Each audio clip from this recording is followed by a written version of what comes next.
Que signifie être un entrepreneur? Je peux vous dire que c'est une aventure réservée aux audacieux, aux courageux, aux visionnaires et aux persévérants. L'entrepreneuriat est une quête héroïque qui requiert une résilience à toute épreuve. N'envisagez même pas de vous lancer dans cette aventure si vous n'avez pas mesuré l'ampleur des défis qui vous attendent. Il y a deux faces à la médaille de l'entrepreneuriat. Il y a les paillettes et le glamour que tout le monde voit, et il y a l'envers du décor où se jouent les véritables batailles. La plupart des gens ne voient que les succès éclatants, les vies de rêve et les succès fulgurants, mais ils ne voient pas les nuits blanches, les sacrifices et les larmes versées en silence. Ceux qui sont prêts à se battre, à se lever plus tôt, à travailler plus dur, à rester concentrés, à payer le prix fort, à persévérer et à mener à bien ce qu'ils ont commencé, sont ceux qui triompheront. Si vous aspirez à devenir un entrepreneur, sachez que vous devrez être un leader. Le monde a besoin de plus d'entrepreneurs créatifs, résilients, passionnés, engagés et audacieux. Ce dont nous n'avons pas besoin, c'est de quelqu'un qui arrive avec une idée géniale, mais qui manque de passion, de ténacité et de courage pour mener son projet à terme.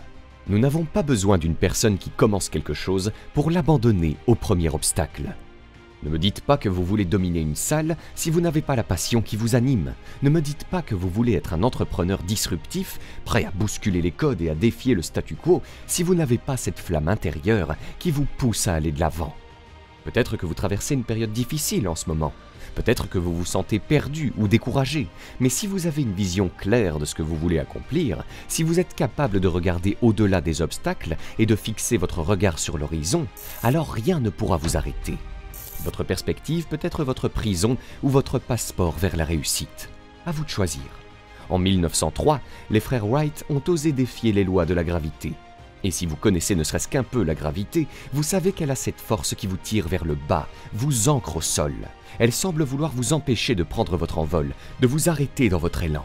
De la même manière, si vous croyez en quelque chose, la gravité, métaphoriquement parlant, essaiera de vous tirer vers le bas, de vous retenir et vous défiera de vous lever et de combattre. Votre perspective peut être votre prison ou votre aile qui vous porte. Pour ma part, j'ai fait le choix de défier les lois de la gravité, tout comme les frères Wright. Ils ont conçu et construit le premier avion plus lourd que l'air, le faisant voler 4 fois le 17 décembre 1903, près de Kitty Hawk en Caroline du Nord, à environ 4 miles de là. Je crois fermement que les possibilités sont notre destinée et que c'est la peur qui nous maintient cloués au sol, emprisonnés par l'idée de l'impossible. Laissez-moi vous dire quelque chose que personne d'autre ne vous dira. L'impossibilité est un état d'esprit, et vous devez vaincre cet état d'esprit avant qu'il ne vous vainque. L'impossibilité, c'est comme une fontaine de soda, la solution de facilité, le chemin de moindre résistance, parce que déclarer quelque chose d'impossible, c'est abdiquer, c'est fuir, c'est remplir son verre d'excuses gazeuses. Ça peut sembler agréable au premier abord, mais ce n'est pas bon pour vous à long terme. Retirer ces 2 lettres IM de impossible, c'est avoir le courage d'exister, c'est accrocher la foi et l'espoir à votre cœur et laisser battre ce cœur avec force. Il est temps de réécrire le code, de réécrire le scénario de notre vie. Je lance un appel à tous les réformateurs, à tous les innovateurs, à tous les changeurs de jeu, à tous ceux qui font bouger le monde, à tous ceux qui animent les villes, à tous ceux qui ont ne serait-ce qu'un soupçon de foi en eux-mêmes. En vous appelant tous, sachez que vous hériterez de l'avenir. Si vous n'êtes pas là où vous aimeriez être financièrement, émotionnellement, physiquement, dans vos relations ou socialement, 9 fois sur 10, c'est parce que vous vous êtes installé dans un lieu de confort appelé commodité. Voici ce que je veux que vous fassiez. Il est temps d'admettre que vous avez pu devenir complaisant. Je vais vous le dire sans détour. Certaines louanges peuvent s'avérer toxiques. Elles peuvent vous paralyser, vous faisant polir les trophées du passé. C'est pourquoi vous entendez souvent des gens évoquer le passé en disant « Vous vous souvenez de l'époque où je faisais ceci ou cela ?» Ils sont constamment en train de raviver la flamme de leur succès passé. Il peut arriver que les éloges agissent comme un serpent venimeux, injectant son venin dans nos veines et notre cœur, nous plongeant dans un état de paralysie. On se retrouve alors rassasié, complètement rassasié. C'est ce qui se produit lorsque les gens ne cessent de vous dire à quel point vous êtes bon, à quel point vous étiez incroyable il y a 10, 5 ou 2 ans. Si vous croyez que vos meilleures réalisations sont derrière vous, vous ne pourrez jamais atteindre ce qui vous attend devant. Demandez à n'importe quel athlète, acteur, musicien, philanthrope, sportif ou autre champion. La différence entre eux et leurs adversaires, c'est qu'ils avaient plus faim. Peu importe combien de fois vous devrez m'écouter, il est essentiel que vous ayez une vision claire de votre avenir, car la seule raison pour laquelle vous êtes ici, la seule raison pour laquelle vous respirez, c'est parce que vous avez une mission à accomplir et vous devez savoir pourquoi vous êtes ici. Quelle est votre destinée? Quel est le rêve que Dieu vous a confié? Vous devez adopter une mentalité de requin, car un requin qui nage à contre-courant meurt. Un requin doit toujours aller de l'avant. Alors, je vous en prie, réveillez-vous chaque jour avec l'odeur du sang dans les narines et poursuivez votre rêve avec acharnement. S'il y a une chose que je peux vous transmettre, un conseil que je peux vous donner en cet instant, c'est de préserver votre faim. Montrez-moi une personne qui a échoué et je vous montrerai quelqu'un qui a perdu sa faim de réussir. Lorsqu'on est animé par une faim intérieure, on déborde de créativité. Lorsqu'on est poussé par cette faim, l'innovation émerge. C'est seulement lorsque vous refusez la complaisance, lorsque vous refusez de vous contenter de votre situation actuelle et que vous élevez vos standards, que vous commencez vraiment à construire votre avenir. Si cette faim demeure, les ressources viendront à vous. Si cette faim persiste, vous découvrirez les stratégies nécessaires. Si cette faim reste vive, l'inspiration surgira et les bonnes connexions se feront. Le véritable défi pour nombre d'entre vous est que cette faim s'est éteinte, que vous avez cédé à la complaisance ou que vous avez, à un moment donné, perdu cet élan, cet optimisme et cette ardeur. Moi, je suis constamment en quête. Je cherche toujours plus, je cherche toujours à m'élever. Si vous désirez véritablement votre futur, il faudra embrasser l'inconfort, le challenge et les désagréments, car c'est cette faim qui vous fournira l'énergie nécessaire pour surmonter les obstacles. Ne vous arrêtez jamais en milieu de montée. Il y aura toujours un nouveau sommet à atteindre. Identifiez votre montagne et escaladez-la avec détermination. Vous devez être affamé de réaliser vos rêves, affamé d'atteindre votre prochain niveau d'excellence. Vous devez être impatient de tisser des liens, de vous aligner sur votre destinée. La fin ne se résume pas à une simple pensée ou un état d'esprit éphémère. C'est un véritable mode de vie. Chaque jour, à chaque instant, je suis avide d'en savoir plus. Cette soif d'apprendre est essentielle. Il faut être avide de lire, avide de se développer, avide de concrétiser vos visions et vos aspirations. Lorsque l'on est repu, notre capacité à recevoir s'estompe. Lorsque l'on est rassasié, notre vision s'obscurcit. Lorsque l'on est comblé, la paresse nous guette. Quand on se sent pleinement satisfait, on a tendance à remettre les choses à plus tard. Lorsque l'on est repu, on succombe au sommeil. Et je vous implore de résister à cette somnolence. Je souhaite que le désordre devienne votre nouvelle norme. Si vous ne vous sentez pas dérangé, sachez que vous devriez l'être, chaque jour. Il est essentiel que vous sortiez de votre zone de confort. Si vous aspirez à conquérir votre avenir, à briser les cycles générationnels au sein de votre famille, à être le premier à réussir, à réaliser, à voir et à accomplir, vous devez rester affamé. Les personnes fortunées investissent leur argent pour en accumuler davantage, tandis que la majorité des gens dépensent leur argent en biens, enrichissant ainsi ceux qui les entourent. Ce que j'ai appris de mon expérience, c'est que je dois toujours viser plus haut, arriver plus tôt, être la dernière personne à éteindre les lumières. Je dois m'assurer que chaque détail est parfait, que chaque T est croisé et que chaque I est pointé. La constance dans mes actions est ce qui définit ma présence. Une constance telle que personne ne puisse douter de ma capacité à réussir. Vous devez travailler plus dur que la moyenne des gens. Et si vous choisissez d'accepter ces termes, il vous est interdit de vous plaindre. Pour moi, la constance a été la clé du succès. Pensez-vous qu'il est possible de réussir sans être constant? Cela pourrait être le cas si vous disposez d'autres ressources et outils qui me sont inconnus. Cependant, de mon point de vue, la constance et la discipline sont les seuls moyens d'atteindre le succès en répétant les mêmes actions encore et encore.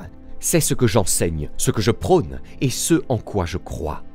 N'ayez pas peur de vous montrer vulnérable, car dans 95% des cas, lorsque vous vous ouvrez à quelqu'un, cette personne en fera de même en retour. Et lorsque deux personnes s'ouvrent l'une à l'autre, un lien se crée. C'est la méthode qui s'est révélée la plus efficace pour moi. Une autre technique consiste à inviter les gens à partager leur histoire. Tout le monde aime raconter son vécu, et étant naturellement curieux, j'apprécie vraiment d'écouter. Cela ne me lasse jamais. Voilà tout le pouvoir des relations humaines. Nous disposons tous de 24 heures dans une journée. La différence entre une personne qui réussit et une personne qui ne réussit pas réside dans la manière dont elle utilise ces 24 heures. Si vous passez votre temps sur Netflix, à jouer à des jeux vidéo ou à faire des choses qui n'apportent aucune valeur financière à votre vie, vous obtiendrez un résultat totalement différent de celui d'une personne qui travaille, apprend et investit dans son éducation. Je n'avais pas l'intention de créer une entreprise, et pourtant, c'est ce que j'ai fait. J'ai trouvé le moyen de créer, de réaliser et de maintenir plusieurs flux de revenus à 7 chiffres. Même si cela ne s'applique pas à tout le monde, je crois fermement que chaque propriétaire d'entreprise, armé des connaissances nécessaires, de la discipline et de la constance, peut également créer un flux de revenus à 6 chiffres. J'y crois profondément. Pouvez-vous tenir les promesses que vous faites? Pouvez-vous entretenir des relations solides avec vos clients? Si c'est le cas, je crois fermement que vous pouvez créer un flux de revenus à 6 chiffres. Et en Amérique, si vous créez un flux de revenus à 6 chiffres, vous faites partie du 1% des 1%. Ayant moi-même reçu de l'aide alimentaire et financière du gouvernement, bénéficié de l'assistance financière pour mes études universitaires et de la générosité des contribuables, je me sens investi d'une mission. Pour moi, mon entreprise est devenue un passeport qui me permet de transformer des héritages entiers, des industries, des temporalités, des idées préconçues sur ce que je devrais être en fonction de mon sexe, de la couleur de ma peau ou de mon éducation. Je suis devenu l'élément qui bouleverse le système et les statistiques. Mais je ne me considère pas comme spécial, je crois que tout le monde en a la capacité. Alors, les jours difficiles, je me dis, tu as le passeport, vas-tu le garder pour toi ou vas-tu aider d'autres personnes à s'en sortir aussi? Les jours les plus sombres, je me pose toujours la question, peux-tu aider une personne à obtenir un passeport aujourd'hui? Et c'est cette question qui me pousse à aller de l'avant. Vous savez, mon père disait toujours, quand la vie te donne des citrons, fais-en de la limonade. Je vais vous partager un conseil que j'ai reçu lors de ma 3e année d'activité. Je me trouvais avec un groupe de photographes plus expérimentés et j'avais toujours trouvé un moyen, même si je n'avais pas les moyens de suivre une formation spécifique en photographie, car c'était très coûteux, de troquer ce que je savais faire en retour. Je suis un grand adepte du troc. C'est comme cela que je me suis rendu compte que, bien que je ne me considère pas vraiment comme un écrivain, j'avais un blog à l'époque où je publiais des articles tous les jours. D'autres photographes ont commencé à remarquer la qualité de mon travail. J'ai donc contacté un photographe de ma région, à Los Angeles à l'époque, et lui ai proposé « Hey, puis-je assister à votre événement et écrire quelques articles de blog à ce sujet? En plus, puis-je rédiger votre biographie pour votre site web ?» Je lui avais même écrit le premier paragraphe de ce qui pourrait être sa biographie, en me basant sur ce que j'avais lu à son sujet sur Internet. Et il a accepté. Lorsque j'ai pénétré dans cette pièce, ce qu'il a dit a résonné en moi. C'est quelque chose que je répéterai à tout le monde, encore et encore. Il a dit « Saute et le filet apparaîtra ». C'était la première fois de ma vie que j'entendais quelqu'un parler de prendre des risques d'une manière aussi frontale. Aujourd'hui, je suis très différente de celle que j'étais à mes débuts en termes de prise de risque. C'est en prenant des risques qu'on renforce ce muscle du risque. J'ai constitué une équipe très performante au fil du temps, et c'est là l'une des tâches les plus cruciales d'un PDG. Je suis convaincu que c'est l'organisation ou l'entreprise qui possède les meilleurs collaborateurs qui l'emporte. Et la clé réside dans la façon de les amener à collaborer en tant qu'équipe. Pour cela, il faut une étoile polaire, une noble cause qui guide l'ensemble. Il faut également un ennemi, car cela met fin au bavardage autour de la fontaine d'eau, et rien n'est plus efficace pour motiver les troupes. Aux États-Unis, nous parlons d'adversaires, mais dans le monde des affaires, nous parlons d'ennemis. La troisième chose nécessaire est un plan. Dans toutes les entreprises que j'ai eu la chance de créer, et dans toutes les organisations que j'ai dirigées, nous avons toujours eu un cahier des charges. Il contient en essence la vision, la mission, les valeurs, les règles d'équipe, les objectifs à long terme et la stratégie, le tout débouchant sur l'exécution. C'était donc un moyen de maintenir l'alignement et un outil formidable lorsqu'il s'agissait de passer à l'échelle supérieure. Maintenant, la question est de savoir comment rendre votre travail acharné le plus rentable possible, car c'est ce qui vous permettra de passer de l'état d'esprit « je ne veux pas être fauché » à celui de « je suis prêt à travailler dur ». Ce qui est très bien, je recommande vivement le travail acharné, car sans cet effort, il est impossible d'atteindre un véritable niveau de succès. Mais maintenant que vous travaillez dur, la question suivante est de savoir comment maximiser les bénéfices de ce dur labeur. Que pouvez-vous faire pour que vos efforts vous rapportent les meilleurs dividendes et les rendements les plus élevés? Et c'est là que certaines personnes disent « travailler intelligemment ». D'autres ajoutent « travailler intelligemment, pas dur ». Personnellement, je trouve cela absurde. Il est essentiel de travailler à la fois intelligemment et durement. Ces deux éléments sont complémentaires, car le travail acharné permet d'amplifier les résultats du travail intelligent. Maintenant, il est important de comprendre comment devenir plus prospère financièrement. Que signifie l'éducation financière? Que vais-je faire quand je gagnerai davantage d'argent? Comment utiliser cet argent? Où vais-je l'investir?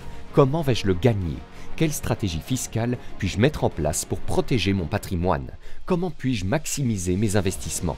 Comment puis-je constituer un patrimoine? Comment puis-je créer une entreprise? Comment développer mes actifs existants? Il est donc essentiel de commencer à se poser ces questions. Je sais que certains de ces sujets peuvent sembler complexes. Tout repose sur un état d'esprit positif, sur la conviction que c'est possible. Car si vous ne croyez pas que c'est possible, vous avez raison. Mais si vous croyez que c'est possible, vous avez également raison. Et vos convictions influenceront les résultats que vous obtiendrez. La richesse commence d'abord dans votre esprit avant d'atteindre votre compte en banque. Et lorsqu'il s'agit des différences entre les personnes riches et les personnes pauvres, cela ne commence pas par la quantité d'argent que vous gagnez, ni par les diplômes que vous avez, ni par l'identité de vos parents, ni même par le milieu dans lequel vous vivez. Tout commence par l'état d'esprit que vous adoptez, et c'est réellement là que réside la racine de la richesse. Souvent, la seule personne qui vous empêche de courir un marathon, c'est vous-même. Si vous voulez créer une entreprise, le seul obstacle, c'est vous-même. Si vous décidez de courir un marathon, certaines personnes, confortablement installées dans leur canapé, auront une opinion sur vous, rien de plus. Que vous décidiez ou non de courir le marathon, ou que vous décidiez ou non de créer une entreprise, il y aura toujours quelqu'un, quelque part, assis derrière un écran, pour donner son avis. La question est, allez-vous laisser l'opinion d'autrui dicter votre vie et les raisons pour lesquelles vous êtes ici sur cette terre? Bien souvent, nous sommes notre propre frein, même si nous aimerions rejeter la faute sur les autres et leur opinion. En réalité, c'est nous qui choisissons de croire, d'écouter et d'adhérer à l'opinion d'autrui. Pourtant, l'opinion de quelqu'un d'autre sur nous ne paye pas nos factures. La personne qui donne son avis sur ce que nous faisons ne deviendra probablement jamais un client. En fin de compte, ceux qui n'achèteront jamais ce que nous proposons, que ce soit en distribuant du Gatorade pendant un marathon ou en devenant un client payant, n'ont jamais vraiment compté. Et pourtant, ce sont ces personnes que nous laissons entraver notre chemin. Nous nous mettons des bâtons dans les roues alors que nous devrions plutôt dire « Tout le monde ne sera pas pour nous ou à propos de nous ». Acceptez-vous cette affirmation? Si oui, faites ce que vous avez à faire et faites-le du mieux possible. À présent, vous pouvez découvrir gratuitement 5 idées de chaîne YouTube pour générer 1 000 € par mois sans montrer votre visage, en cliquant sur le premier lien dans la description de cette vidéo. Et si vous avez aimé cette vidéo, cliquez sur le bouton j'aime et abonnez-vous à la chaîne maintenant pour ne rien rater.